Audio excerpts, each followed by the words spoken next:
जीशान एक 12 साल का जिज्ञासु लड़का अपने दादाजी के पुराने सामान से भरी अटारी में खेल रहा था।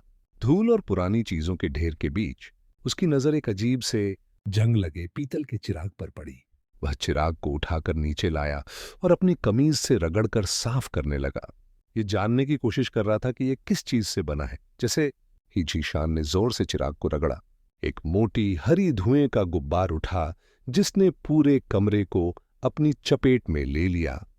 धुआं छोटा तो वहां एक विशाल हवा में तैरता हुआ आकृति खड़ी थी। उसके हाथ पैर मजबूत थे, सिर पर एक पगड़ी थी और उसकी आंखों में 1000 सितारों जैसी चमक थी। यह कोई और नहीं बल्कि चिराग का जिन्न था। जिन्न ने एक गहरी गूंजती आवाज में कहा, हे मेरे नए आका, मैं जीनिया इस चिराग का जिन्न हूं। आपने मुझे आजाद किया है और मैं आपकी 3 इच्छाएं पूरी कर सकता हूं। फरमाइए, आपकी पहली इच्छा क्या है? जीशान डर के मारे एक पल के लिए कांप उठा, लेकिन उसकी जिज्ञासा जल्द ही डर पर हावी हो गई।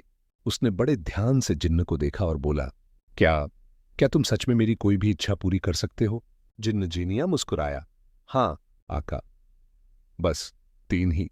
जीशान ने कुछ देर सोचा। उसे लगा कि वह एक बड़ा महल, बहुत सारे खिलौने या ढेर सारी मिठाइयां मांग सकता है। लेकिन उसे अचानक अपनी कक्षा के गरीब बच्चों की याद आई जिनके पास पढ़ने के लिए किताबें भी नहीं थीं।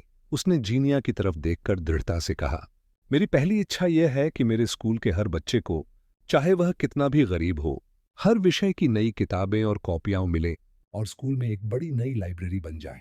जिन्न जीनिया ने जीशान को अचरज भरी निगाहों से देखा। वाह, मैंने अपनी हजारों साल की गुलामी में किसी छोटे बच्चे को इतनी निस्वार्थ इच्छा मांगते हुए नहीं सुना। आपकी इच्छा पूरी हुई मेरे आका।